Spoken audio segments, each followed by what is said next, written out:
बाख्नायथाव हाबाफारि दिनै बिनेश्वर ब्रह्म इन्जिनियारिं कलेजाव सेथि बिसान बोसोरारि खुगा लाइसि सोरदिङारि थान्दै 2025-26 खौ बेखेवदों। दिनै 25 जुननि 2026 आव बेलासिनि 2 रिंगायाव बे हाबाफारिखौ खुंफुंनाय जादों। बे हाबाफारिखौ सिभिल इन्जिनियारिं सावराय नब्लाङाव खुंफुंदों। बे हाबाफारियाव खुगा लाइसिखौ बेखेवनानै होदों मुंदांखा जारिमिनगिरि हिराचरण नार्जारिया। इन्जिनियारिं बर' फरायसाफोरा बड' लिटारेरि ससाइटिखौ दाखांनानै बे बोसोराव सोरदिङारि थान्दै लाइसिखौ दिहुनदों। गोबां बर' फरायसाफोरा टेकनिकेलनि सोलोंथाइ लानायजों लोगोसे लिटारेचारावबो गोबां आखा-फाखा फरायसाफोर दं आरो थुनलाइ सोरजिनायनि सायाव गियान दं। बेनि थाखाय बे लाइसिखौ दिहुननाय जादों। बे लाइसियाव बर' आरो इंराजि मोननै रावजों लिरनाय जादों।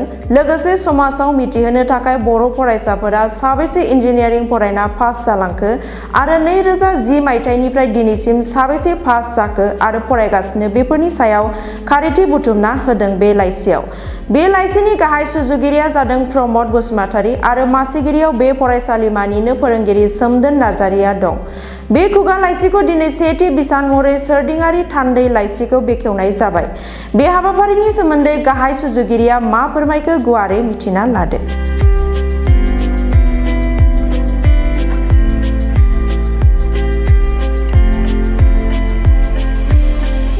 बे समाव आं गिबियावनो नोंथांमोनखौ जोंनि बे फरायसालिमायाव फैनानै खौरां लाफैनायनि थाखाय आङो बयनिसिमबो आं साबायखर बावग्रोदों।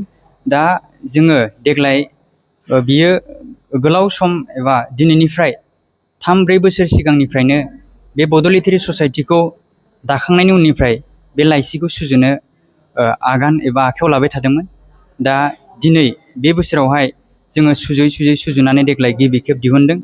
दा बे बिजाबखौ जों दिहुननायनि गुबै थांखियानो जाबाय जोंनि बे फरायसालिमायाव गोबां बिथिंनिफ्राय फरायसाफोर फैयो आरो जाय बिथांमोना जोंनि बे फरायसालिमायावहाय टेकनिकेलनि गियान मोनो एबा इन्जिनियारिंनि गियान लानो फैयो एबा डिग्रि लानो फैयो। नाथाय बेफोर डिग्रि लानायनि गेजेरजोंबो बिथांमोना गोबां थुनलाइनि फारसेबो आखा-फाखा आरो स्टुडेन्टफोर आखा-फाखा। स्टुडेन्टल' नङा, जोंनि बे फरायसालिमायावहाय गोबां फोरोंगिरि मावफारिया बिथांमोनाबो दा गोबां आर्टिकेल लिरनो रोंगौ एबा बर'नि राव थुनलाइनि फारसे गोबांथार लिरनो रोंगौ। दा बेफोर बिथांमोननि बे लिरनायफोरखौ जों जाहाथे जोंनि बे समाजावबो माबा मोनसे जोंबो मोजां मोनसे माबा मोनसे मेसेज होनो हायो नामा, बे थांखिजोंनो जोङो बे दिनैनि जि बेखेवनाय सेथि बिसान सोरदिङारि थान्दै खुगा लाइसि बेखौहाय जोङो दिनै बेखेवनाय जादों।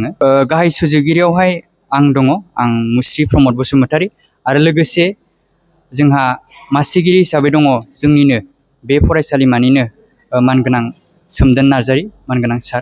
बे आर्टिकेलावहाय जों गिबियावहाय बर'नि आर्टिकेलानो बांसिनै दङ आरो लोगोसे बेजों लोगोसेनो मानो होनबा गोबां बर' फरायसाफ्रा गुबुन रावनि सायावबो लिरनो रोंगौ हिसाबै जोङो इंराजिनि मोनसे खोन्दो खालामनानै होनाय जादों। दा गाहायै इंराजि आरो बड' बे मोननै खोन्दोनि बे जोंनि बे मेगाजिनावहाय एबा लाइसियावहाय नुनो मोननाय जागोन। जोङो बे खुगा लाइसियावहाय जोङो गाहायै जोङो बर' फरायसाफोरखौहाय जोङो बेवहाय 2010 मायथाइनिफ्राय जोंना बे फरायसालिमाया जागायजेनदोंमोन। दा 2010निफ्राय लानानै देग्लाय बोसोर 2026 दा बेसिमावहाय जोंहा बर' फरायसाफ्रा 220सा जाबाय। दा माखासेफ्रा फरायगासिनो आरो माखासेफ्रा गलांबाय एबा पास आउट जालांबाय। दा जों बेखौहाय खारि बुथुमनायनि थांखियानो जाबाय दा जोंनि समाजावबो जिहेथु गोबांथार डक्टर इन्जिनियार गोबां ओंखारबाय।